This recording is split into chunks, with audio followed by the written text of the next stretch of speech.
E digo que é um privilégio para mim, assim, poder acompanhar os irmãos durante esse ano, durante a caminhada esse ano aí, né? Já que a igreja vai estar com 2 seminaristas, isso não vai ser muito problema daqui a alguns anos. Então, eu queria conversar um pouquinho hoje com vocês sobre liberdade. Eu queria fazer uma análise sobre a perspectiva de uma vida que seja verdadeiramente livre. E para começar a nossa conversa, eu queria perguntar o que é ser livre, ou o que é liberdade. Você pode participar, assim. Eu não consegui combinar com ninguém antes de dar essa primeira resposta, mas você pode me ajudar, ser meu amigo e compartilhar. O que você acha que é ser livre? O que é ser livre, de fato, assim? O que é liberdade? Oi? Poder escolher as próprias decisões, né? As decisões. Alguém pode contribuir melhor com esse conceito de liberdade? O que é liberdade? Não estar preso, também está dentro dentro desse conceito de não escolher, de poder escolher as próprias decisões. A minha segunda pergunta é: você acha que você é livre? Você acha que você é livre? Maridos, não respondam. Essa não é uma pergunta para vocês, assim.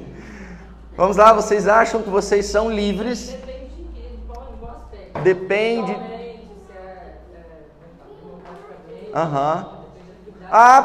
Perfeito. Depende da pasta em que a gente quiser conversar. Assim, mas de forma geral, o conceito geral, assim, para o ser humano é de que ele é um ser livre, né?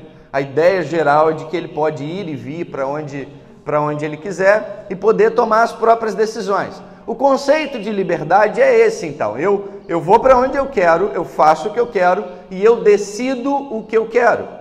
E aí teve um cara que se confundiu muito quando foi falar de liberdade.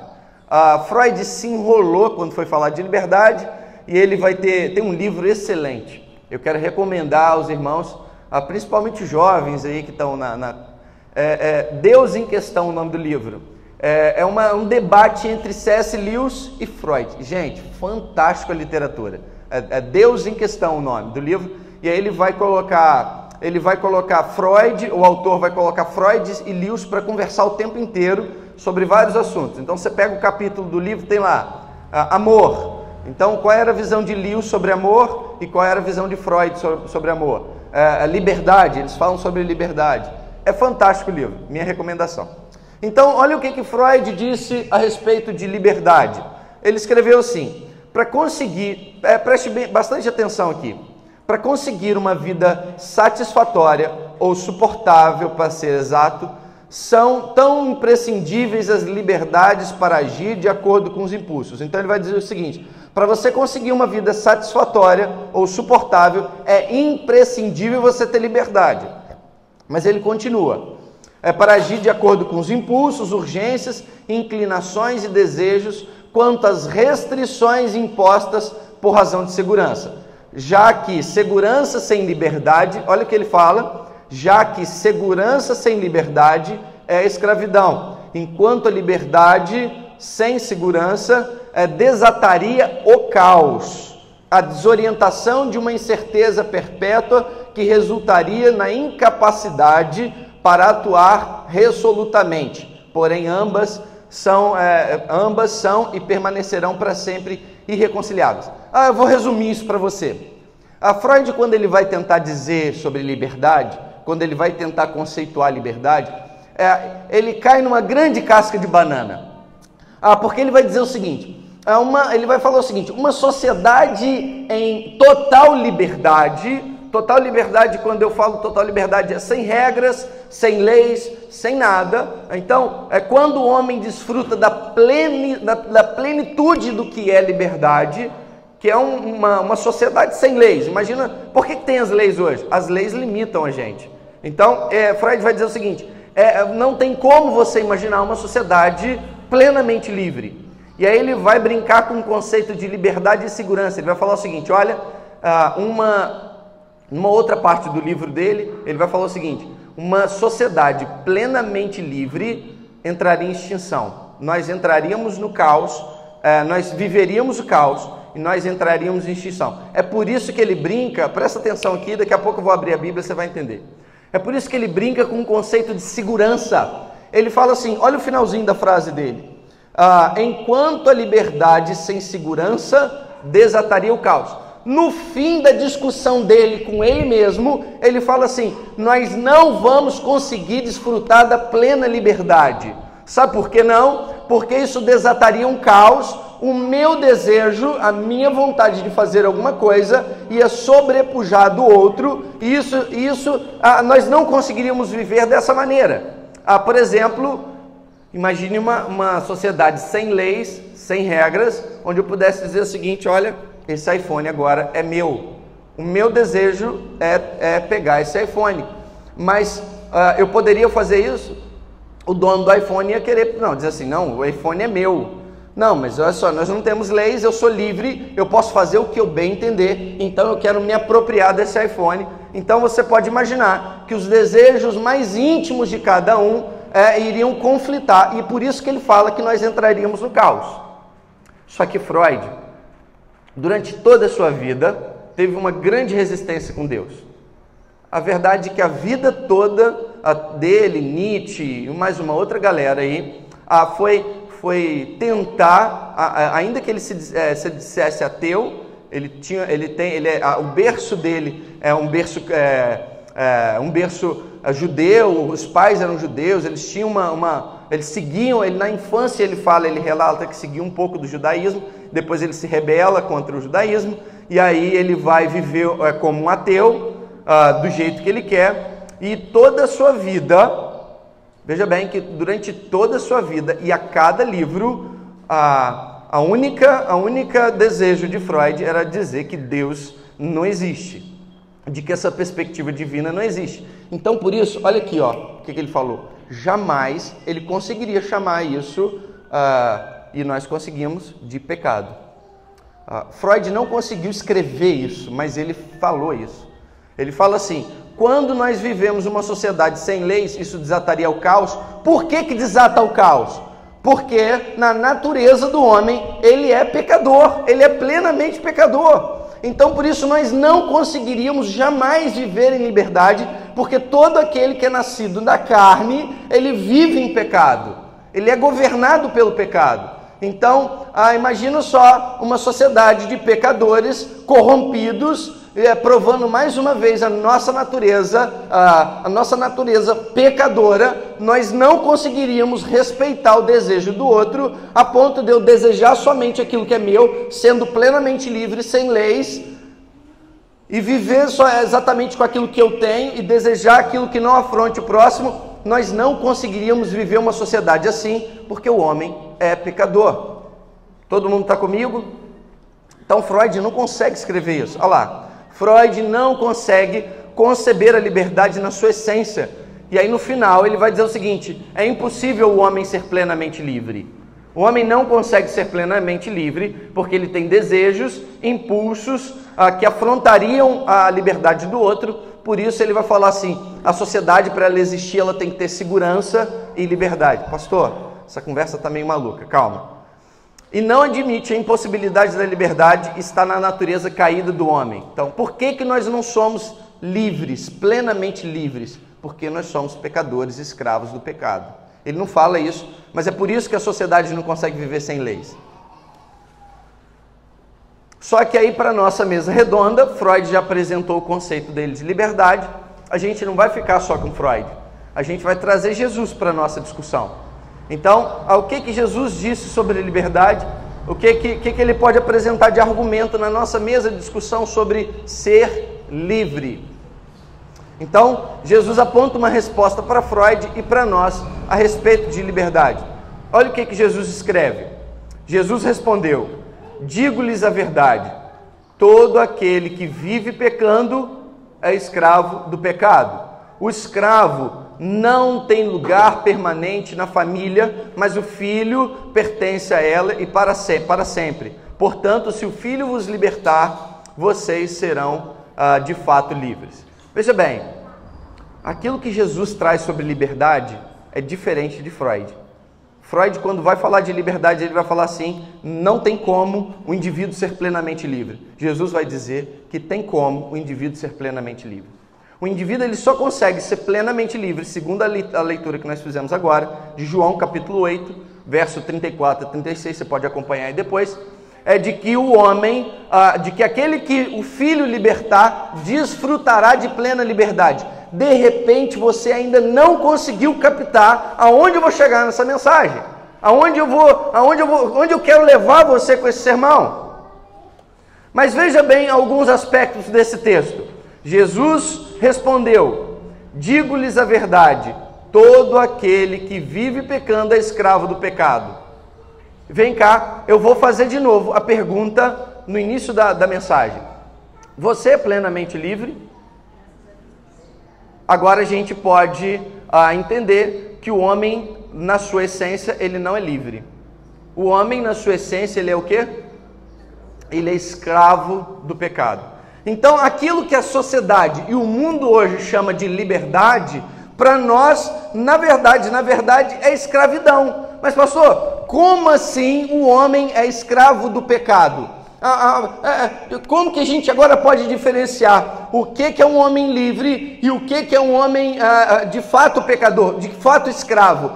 Porque o que Jesus está querendo dizer aqui para nós, para você não perder, é de que todo mundo aí fora que não tenha nele aquele que traz a liberdade é escravo, não é livre. Pastor, então você está querendo dizer que os meus amigos do trabalho, que não têm Jesus como libertador, eles são escravos? Sim, eles são escravos. A cultura desse século é escrava? Sim, ela é escrava. E todo mundo que produz cultura é escravo. Você usaria pochete hoje? Não levanta a mão não, gente. A última vez que eu preguei isso, teve um senhor que no final do culto falou assim: pastor, eu ainda uso pochete. Eu falei: não, meu irmão, desculpa. Mas o que eu quero dizer com o conceito da pochete, que ele é muito interessante. Ela é bonita, gente. A pochete é bonita, olha lá, é fácil ali, tem 2 fechos aí. E eu soube que o pessoal tá falando que isso aí tá voltando na moda, mano.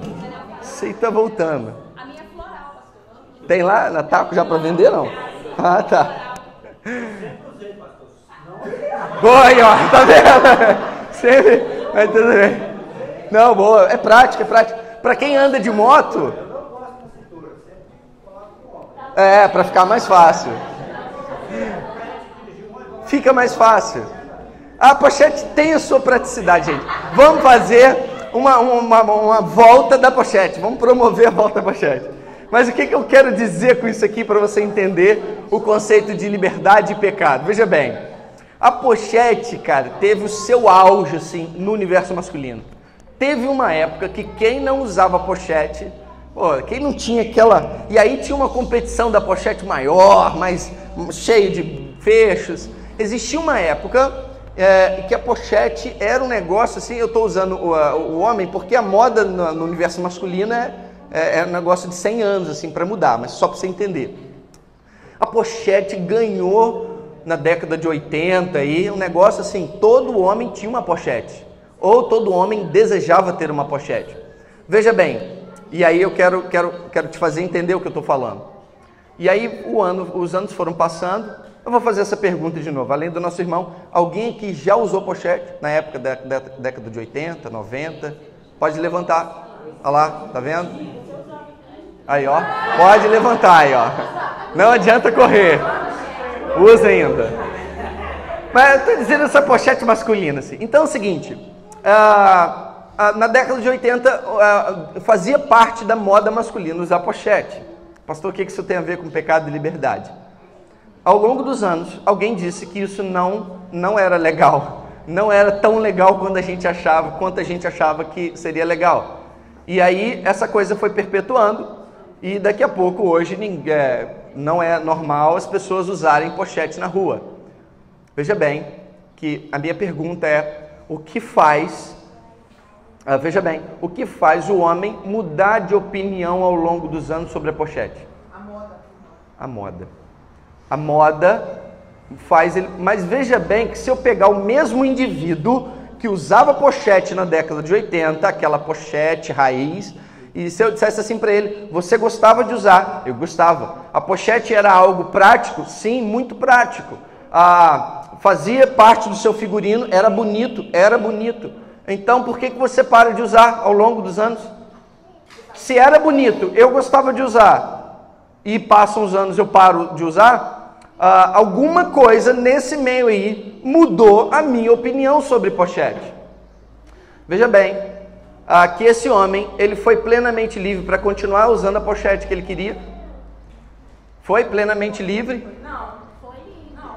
Ele foi livre? Não. Vocês acham que ele teve a liberdade de, achando a pochete funcional, bonita, e continuar usando ela? Ele parou de usar. Então, mas por que ele não quis? Ele não quis porque ele olhou para a pochete e disse assim, não, isso não me serve mais. Não, ele não quis porque a moda foi mudando e a cabeça dele foi mudando junto com a moda. Veja bem, que quando eu digo que nós somos escravos do pecado, nós somos escravos da cultura desse século e nós somos escravos da moda. A moda diz para o homem em geral agora, o que é para ser usado e o que não é para ser usado. Você não usa o que você quer. Você não veste a roupa que você quer. Você veste a roupa que está adequada à moda.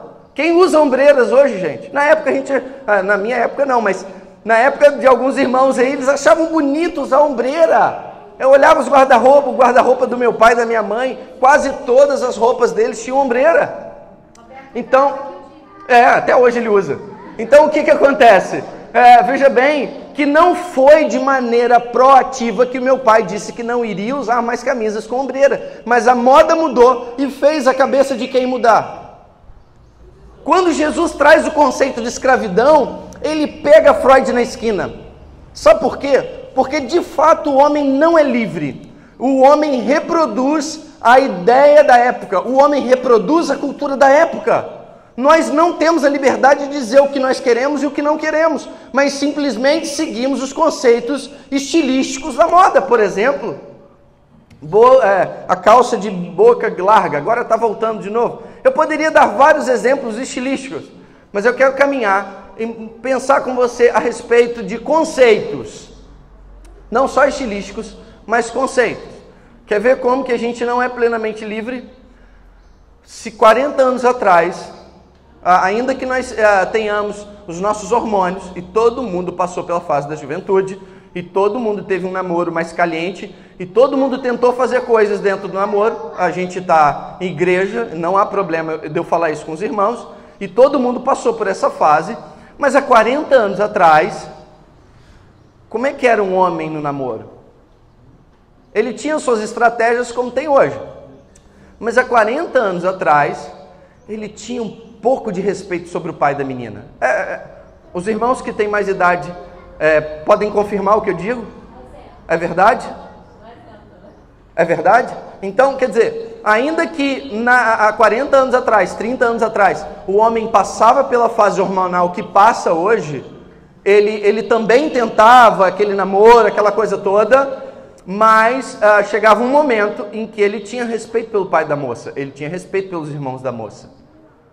E aí ele esperava o casamento, ele não precisava ser cristão para esperar o casamento naquela época. Não tinha a ver com cristianismo, tinha a ver com honra da filha e do pai. Era um negócio muito sério esse negócio antigamente. O tempo foi passando, os namoros foram mudando. E você acha que alguém teve a opção de continuar aquele namoro que tinha atrás? Eu estou falando no âmbito geral, irmãos, ok? Alguém hoje pode namorar a moda antiga? Se esse cara escolhe namorar a moda antiga, e eu não estou falando de cristianismo, ok? Eu estou falando numa visão macro. Se esse menino escolhe hoje namorar a moda antiga, e veja bem, irmãos, que eu estou achando esse negócio até muito estranho, porque hoje os meninos nem pedem mais em namoro o pai da menina. Eu me lembro assim, eu não sou tão velho assim, mas me lembro de ter passado por essas fases. E hoje nem isso mais tem. Os meninos lá da igreja começaram a namorar e eu disse, você foi lá na casa do pai dela falar com ela? Não, pastor, não fui, mas isso não existe mais. Eu falei assim, não existe, para quem é sério ainda existe. Vai lá avisar o pai da menina que você está namorando com ela. Na verdade, na época era pedir permissão. Hoje é só avisar, eu estou só avisando a coisa. Mas veja bem onde eu quero chegar. Hoje é só comunicar. Na época era pedir autorização. E veja bem, aonde que eu quero chegar com isso? Percebe como é que mudou e que ninguém tem opção? Perceba que se eu escolher hoje ter um namoro, a moda antiga, não estou falando de cristianismo, o que vão falar de mim? Vão falar da minha sexualidade, vão falar que eu sou frouxo, vão falar que eu sou marica, vão falar e tudo mais os outros adjetivos que você pode usar. Veja bem, a mudança no aspecto do namoro, no âmbito geral, foi uma escolha minha ou alguém imputou isso sobre mim? Alguém disse para mim que todas as vezes que eu fico com a menina, eu tenho que tentar coisas com ela, que não preciso casar mais para ter relação sexual. A sociedade mudou e nós, como indivíduos dentro da sociedade, mudamos a opinião junto com a própria sociedade. Quando Jesus diz que o homem é escravo do pecado, é que ele não tem domínio sobre o pecado, ele peca ele peca do jeito que o mundo leva ele para pecar. As nossas mudanças não são propositivas. A maior parte das nossas mudanças, elas são conduzidas por um pensamento da época. Eu falei isso, por exemplo, quando a gente vai falar das questões da exposição do corpo masculino, do corpo do homem. Então, em 2005 foi a primeira exposição, novembro de 2005 foi a primeira exposição no sul do nosso país. Uma exposição lá no sul de retratos, né, de fotografias muito pesadas. E aí o que acontece? O Brasil se revolta com aquilo. A segunda exposição vem depois em São Paulo. E aí a repercussão não foi tamanha como a primeira. Vai acompanhando onde eu quero chegar. A terceira exposição aconteceu e a repercussão já não foi mais como a segunda e já não foi mais como a primeira.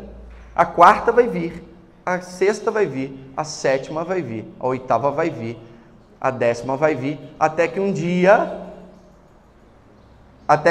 o que vai acontecer? Veja bem, é normal. A frequência com que as coisas são lançadas para nós vai mudando a nossa opinião. No fundo, quando a gente faz uma análise, isso tudo que eu estou te falando, é de que o homem, de fato, não tem opinião sobre as coisas que faz. O homem é escravo do mundo. Ele é escravo dos conceitos desse mundo. Então, o que o mundo diz que é pecado, e o que o mundo diz que não é pecado, não é pecado, e o que o mundo diz que é legal, e o que o mundo diz que não é legal, não é legal, e toda a humanidade vai vivenciando essa escravidão, e uma escravidão cega, porque se você chegar para algum amigo do trabalho, para algum amigo da faculdade, e perguntar se ele é livre, ele vai dizer de pé junto que é livre. Mas se você observar esse mesmo amigo, ele vai mudar a sua convicção em 2, 3 anos, como a cultura muda. Então, se a cultura muda e induz a minha mudança de opinião, eu não sou livre. O que Jesus pode ensinar para nós é que não existe plena liberdade, não existe liberdade fora dele. Então, voltando para o versículo, ele continua e ele fala que ninguém é livre, todo mundo é pecador. E de fato nós percebemos hoje que todo mundo é escravo desse pecado. E que a cultura do século vai mudando as nossas opiniões e convicções. Mas ele vai trazer uma solução que Freud não traz. Ele vai dizer o seguinte, olha lá, portanto, se o Filho os libertar, vocês serão de fato livres. Bom, segundo o que Jesus me apresenta sobre liberdade, o único jeito que eu tenho de ser plenamente livre é por meio de Cristo Jesus. Quando nós aceitamos Cristo Jesus, Ele desata as nossas correntes do pecado e agora eu não sou mais obrigado a viver os conceitos que o mundo traz para mim, mas agora eu desfruto a liberdade em Cristo Jesus. Quando Ele compra a nossa escravidão, em Cristo nós temos a plena consciência, pastor, por que em Cristo nós somos de fato livres? Por que Jesus por que Jesus nos dá essa liberdade? Porque quando Jesus nos liberta da escravidão do pecado, eu saio do meio desse mundo perverso e agora olho o mundo e consigo discernir que eu estava em pecado. O homem pecador, ele não tem mesmo discernimento que é pecador. Mas quando Jesus vem e me liberta, é por isso que a liberdade é só em Jesus. Essa palavra para o grego era muito forte, porque o conceito de liberdade para o grego era a vida dele. Ser livre era o que a sociedade grega pregava ser o tempo todo. Então, quando Jesus traz esse aspecto de liberdade, ele vai falar assim: vocês acham que são livres, mas vocês são escravos desse mundo. A liberdade só em mim, porque em mim agora vocês conseguem enxergar com os olhos de Cristo e discernir o que é pecado e o que não é pecado. Aquilo que para você não era uma opção, agora se torna uma opção. Isso é liberdade. Não foi o conceito que nós demos no início? Liberdade não é ter o direito de escolher. Veja bem, que você só vai ter o direito de escolher sobre pecar e não pecar quando Jesus te der a consciência do que é pecado. Quando ele vier, quando ele encontrar com você, resgatar as tuas algemas, pegar na tua mão e fala assim: agora, meu filho, você consegue ver onde você estava e você consegue ter pleno discernimento do que você era e do que você vai fazer. A nossa vida, pensa na sua vida antes do Evangelho. Sua vida antes do Evangelho, você nem mesmo pensava do que era pecado. Você mentia, você roubava, furtava, você fazia tudo aquilo que era desejo do seu coração fazer, e você não era condenado por isso. Você levava a tua vida de escravo, servindo ao pecado, sem saber o que era pecado. Veja bem que quando Jesus diz que só Ele é a liberdade, Ele pega você pela mão, te tira desse caminho e fala: filho, o caminho que você andava era um caminho de pecado. Agora você tem a opção. Irmãos, eu não sei se eu estou me fazendo ser entendido por vocês, mas perceba que fora de Cristo você não tem opção. Você segue o curso deste mundo. Em Cristo Jesus, eu consigo discernir o que é o curso desse mundo e eu consigo discernir o que é o caminho de santidade. A liberdade de escolher você só tem em Jesus quando o conceito de pecado vem para você. Quando Ele traz para você o que é pecado. Se você vive fora de Cristo, você vive achando que é livre, mas no fundo, é escravo. A plena liberdade... Aí vamos trazer Freud de novo para a nossa conversa. Pastor, e Freud? Nós conseguiríamos desfrutar de uma sociedade sem leis, sem regras, se nós vivêssemos a liberdade em Cristo Jesus. Porque em Cristo Jesus eu não preciso mais das leis para dizer para mim o que é moral, o que é ético e o que não é ético, e o que eu devo fazer e o que não devo fazer. O caminho de santidade já faz isso comigo. Em Cristo, por que Jesus fala que nós somos livres nele? Porque de fato nós conseguiríamos viver, e como vamos fazer na eternidade, lá em perfeição, mas viver uma sociedade sem leis e sem regra, se Ele for o nosso libertador. Vocês entendem isso? Freud peca porque ele não sabia ou não queria escrever sobre pecado. Jesus vai dizer que o que impede o homem de viver uma sociedade livre é o pecado. Porque se eu exterminar as leis e viver com um povo genuinamente liberto em Cristo Jesus, eu vou ter o discernimento sem precisar de uma lei dizendo assim: você não pode furtar. Eu não preciso dessa lei para me dizer que aquilo ali é pecado. A própria liberdade em Cristo Jesus já me mostra que isso é pecado. Vocês conseguem entender isso? Só que a nossa mesa redonda não acaba por aí. Existe um outro cara que precisa participar dessa discussão. O apóstolo Paulo. Então o apóstolo Paulo, em Gálatas capítulo 5, vai dizer o seguinte: estais, pois, firmes na liberdade com que Cristo nos libertou. Veja o que Paulo nos ajuda a discernir sobre o entendimento de liberdade. Estais, pois, firmes na liberdade com Cristo, na liberdade com que Cristo nos libertou. E não torneis a colocar-vos debaixo do jugo da servidão. Em Gálatas 5,13, porque vós, irmãos, fostes chamados à liberdade, não useis então a liberdade para dar ocasião à carne. Veja bem o que Paulo diz: em Jesus podemos verdadeiramente escolher entre o pecado e obedecer a Deus. Aquilo que Jesus já tinha proposto, que a liberdade era só nele, Paulo vem e confirma, só para você entender, só para que você entenda, dentro do contexto da carta, a carta aos Gálatas, Paulo está escrevendo extremamente chateado. A única carta que Paulo está realmente irritado com a igreja é a carta aos Gálatas. O que acontece com a comunidade de Gálatas, da Galácia? Paulo passava na sua segunda viagem missionária para ir para Coríntios. E aí ele passa mal no meio da viagem. Gálatas capítulo 5 vai falar isso para nós. E ele passa mal. Ele passa mal e encontra uma comunidade. É assim a história da igreja da Galácia. Ele passa mal, percebe que não pode continuar a viagem. Ele entra naquela comunidade e ali para melhorar, né, ele estava doente. E ali ele começa a pregar o evangelho. As pessoas começam a se converter. A igreja da Galácia nasce da pregação do apóstolo Paulo, que é uma pregação cristocêntrica. Pastor, isso faz a diferença? Muita diferença. Quando Paulo prega a igreja da Galácia, aos irmãos de Gálatas, Paulo já pregava liberdade em Cristo Jesus. Paulo estava pregando aqui, irmãos, para gentios. Ele estava dizendo àquela comunidade que, olha só, vocês não precisam seguir os rituais. Vocês precisam seguir a Cristo. E aí a comunidade, em tão pouco tempo, porque Paulo fica ali em torno de 2 anos, e depois continua a viagem dele para Coríntios. E quando Paulo pisa em Coríntios, Paulo recebe uma carta da igreja da Galácia.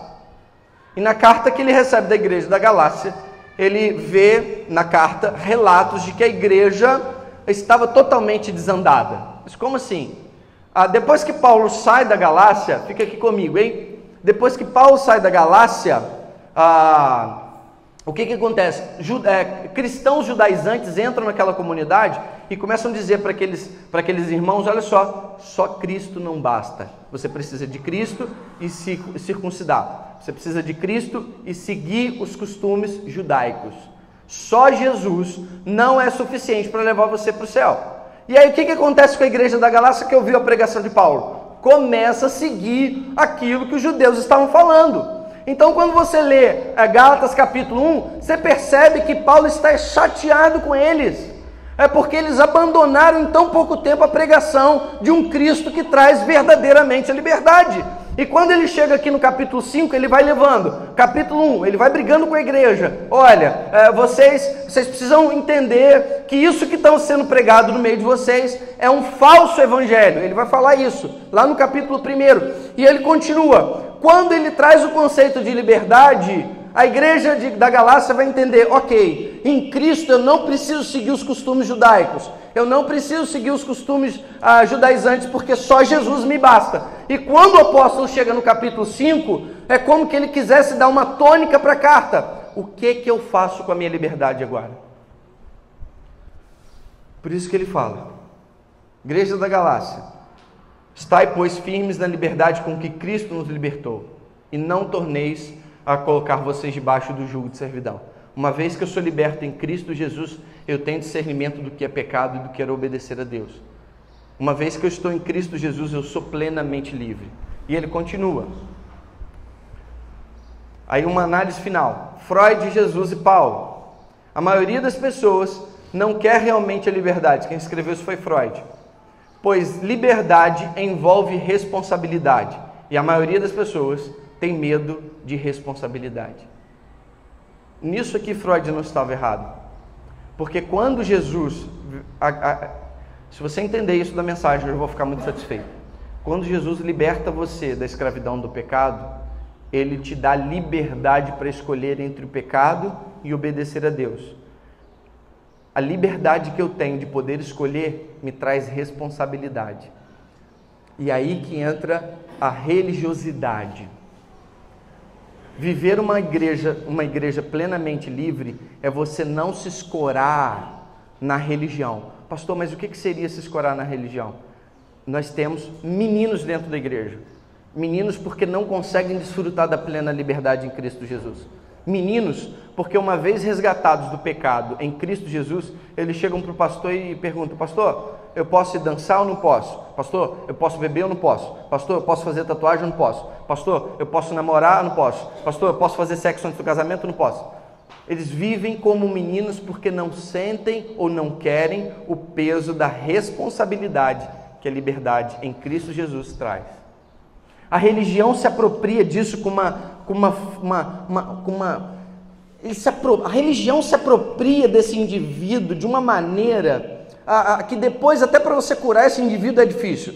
Porque a religião pega esse menino que não quer, menino eu falo todos nós, tá, irmãos? Independente de idade, porque nós temos meninos na fé com 50, 60, 70 anos, 40 e tudo mais.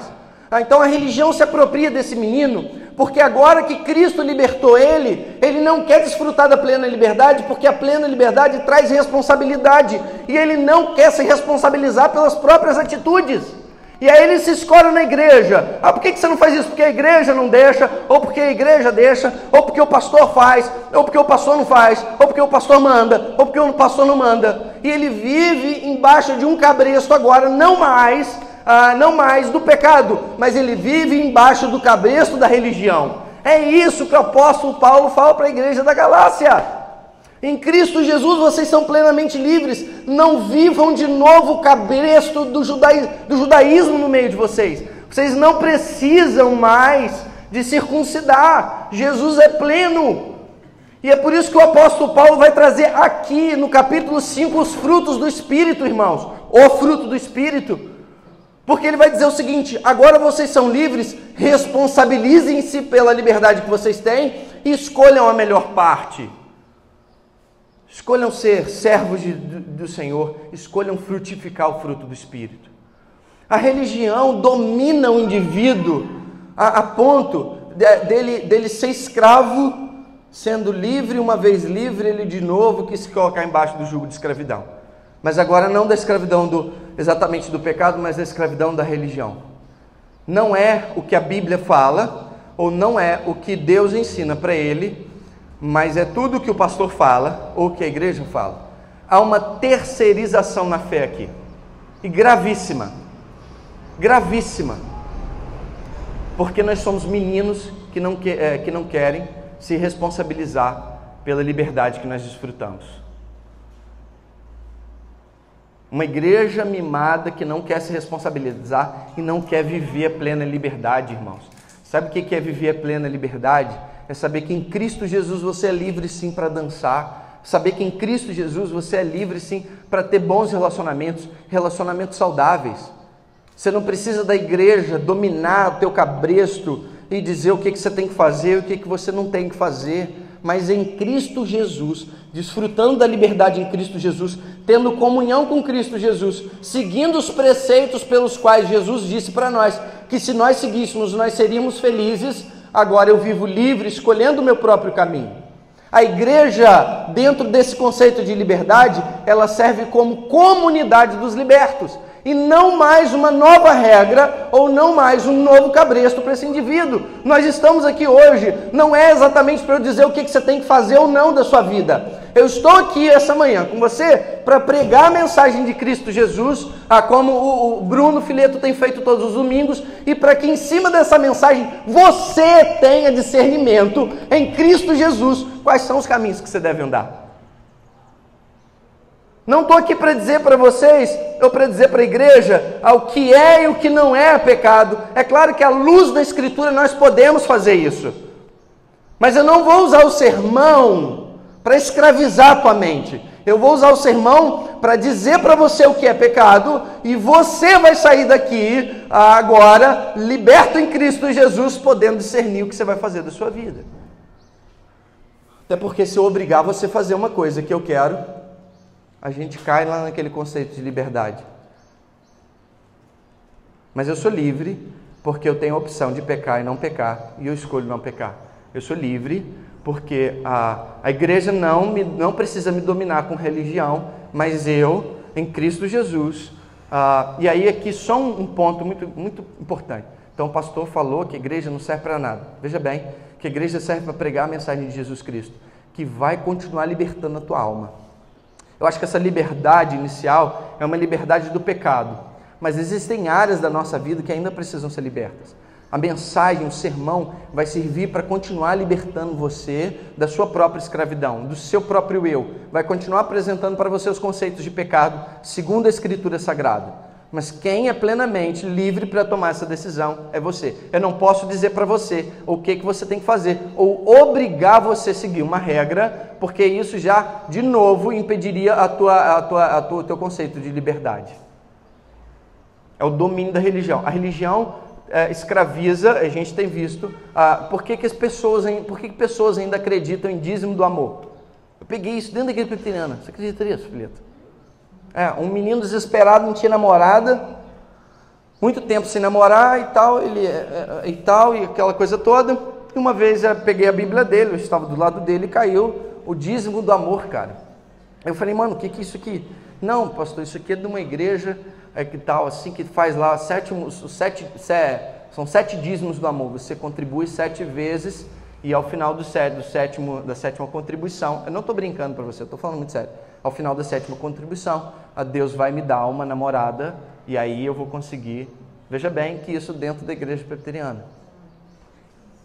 Eles conseguem, aí você fica imaginando, por que as pessoas daquela igreja não conseguem enxergar? Porque os pregadores daquela igreja usam desse conceito de religião para escravizar. Eles não querem dizer para o indivíduo que ele é livre, mas eles querem dizer que você só consegue ser livre se você contribuir, eles escravizam a mente do indivíduo do mesmo jeito. Irmãos, mesmo algumas igrejas neopentecostais, que dizem assim, para segurar irmãos dentro da igreja. Tem uma coisa que eu tô com pouco tempo de ministério, preciso ter alguns discernimentos ainda. Mas tem um negócio que eu não consigo, ficar implorando crente para vir na igreja. Não é o meu perfil. Eu venho, cultuo com quem está aqui e vamos na bênção, irmão, vamos embora. Mas algumas igrejas, elas, olha, se você não vir no culto, você vai perder a sua bênção. Olha, porque se você não vir aos cultos durante a semana, Deus não vai perdoar os seus pecados. Veja bem, olha o que eu estou fazendo com a igreja, escravizando a igreja do mesmo jeito. Dentro da IPB nós também vivemos isso. Você quer ver como? Você vem em todos os cultos, você vem todos os domingos. Olha a consciência de um escravo, que ainda é escravo. Se você falta um domingo de manhã, e de repente você chega em casa na hora do almoço, e você olha aquele irmão da tua igreja, que acabou de postar uma foto fresquinha no Facebook, e a foto dele no Facebook fresquinha era de que ele estava na praia. Melhor, quer ver um negócio quando fica mais complicado? Ele estava no pole, andando de bicicleta. E aí você fica chateado. Você olha para aquilo e fala, mas que absurdo! Eu fui à igreja e olha só, ele não foi, e na primeira oportunidade que você tem, você chega para a liderança da igreja e diz o seguinte, mas eu venho em todos os cultos, fulano no domingo passado de manhã, na hora da igreja, estava andando de bicicleta no pole. O que você está tentando fazer com a mente daquele sujeito? Escravizar. A sua própria mente está escrava da religião. De que se você vir todos os domingos, de que se você fizer todas as coisas, você pode mais do que qualquer outro aqui dentro. O que traz você num culto não é a obrigação de vir no culto, mas é um coração verdadeiramente grato pela liberdade que tem. Então, o coração de alguém verdadeiramente grato pela liberdade que tem, olha essa imagem no Facebook e isso não contamina você, porque você é livre. Você não foi no culto para ser mais do que o irmão que foi andar de bicicleta. Você foi no culto para adorar a Deus e a sua suficiência estava em adorar a Ele. Então, quem veio, quem não veio, não no aspecto de se importar com o irmão, ok, irmãos? Eu não estou entrando nesse âmbito. Você tem que se importar com o seu irmão. Nós vivemos em comunidade. Mas o que traz você para o culto, a sua motivação, é adorar a Cristo Jesus. E isso é suficiente para você. E você sai daqui e abre o teu Facebook e vê alguém que andou de bicicleta no pole na hora da igreja e você é pleno em Cristo Jesus porque a sua adoração foi a Ele e aquilo não contamina o seu coração e você segue a vida. E você não olha para o irmão e diz que ele está em pecado, ou que ele não pode, ou que ele não deve, até porque o nosso conceito de religiosidade e santidade não pode estar atrelado a quantas vezes você vem no culto, mas a qualidade com que você vem no culto, aquilo que verdadeiramente motiva a sua vinda ao culto. Não é porque, olha só, você precisa vir ao culto hoje à noite, eu estou escravizando você. Mas você vem de livre e espontânea vontade, porque aqui você encontra uma comunidade saudável para adorar a Deus. É isso que Jesus quer para a comunidade dele. É isso que Jesus quer para a igreja dele. Uma igreja que sabe desfrutar da plena liberdade. Veja bem que a escravidão não é só lá fora com o pecado, mas é aqui dentro com a religiosidade E aqui dentro você com você mesmo, sendo escravo dos seus conceitos religiosos com o irmão, e bate no irmão, e aponta o dedo no irmão, porque eu mereço o cargo, porque eu tenho a maior frequência da igreja, eu mereço, e aí a coisa complica mais, quando tem alguns irmãos orando por emprego, e aquele que foi andar de bicicleta ganhou o seu emprego. Vocês estavam disputando a mesma vaga, e você veio aos cultos, e ele foi andar de bicicleta no pole na hora do domingo de manhã, e ele conseguiu o emprego na tua frente. Aí revela toda a escravidão que você tem de você mesmo. Porque você olha para Deus e diz: Deus, por que eu vim em todos os cultos? A sua relação com Deus já é de merecimento, de mérito. Porque eu venho em todos os cultos, eu tenho mérito e eu tenho bênçãos, eu posso exigir de Deus mais bênçãos. A nossa relação com Deus é sempre graça, Ele vai fazer o que Ele quiser pela boa vontade dEle. Eu vou parar por aqui, senão eu vou sair muito fora da mensagem. Então, mas agora, libertos do pecado e feitos servos de Deus, tendes o vosso fruto para a santificação e por fim a vida eterna. Eu escolho obedecer a Deus porque eu sou plenamente livre. Eu posso escolher entre o pecado e obedecer a Deus, e agora eu sigo uma vida de obediência a Deus, uma vida livre de obediência a Deus, porque eu sei o caminho que eu estou trilhando. A maioria das pessoas não quer realmente a liberdade, porque isso traz responsabilidade. Responsabilidade de quê? Entre viver as obras da carne e as obras do Espírito. Desfrute da verdadeira liberdade que Cristo pode te dar. Liberdade da condenação. Jesus te libertou da condenação eterna. Você estava no inferno e Jesus te libertou. A liberdade do pecado. Jesus te deu a opção de entender ou de conseguir discernir o que é pecado ou não. Ele te livrou das garras do pecado. Você vivia em pecado sem saber que estava pecando. Em Cristo Jesus, Ele te dá a opção de não pecar, porque agora você sabe que você é livre. E desfrute da liberdade para viver no Espírito. Use a sua liberdade para viver uma adoração genuína, uma adoração no Espírito Santo, uma árvore que frutifica e dá o fruto do Espírito. Escolha esse caminho que é o melhor caminho para nós. Que Deus assim possa nos abençoar.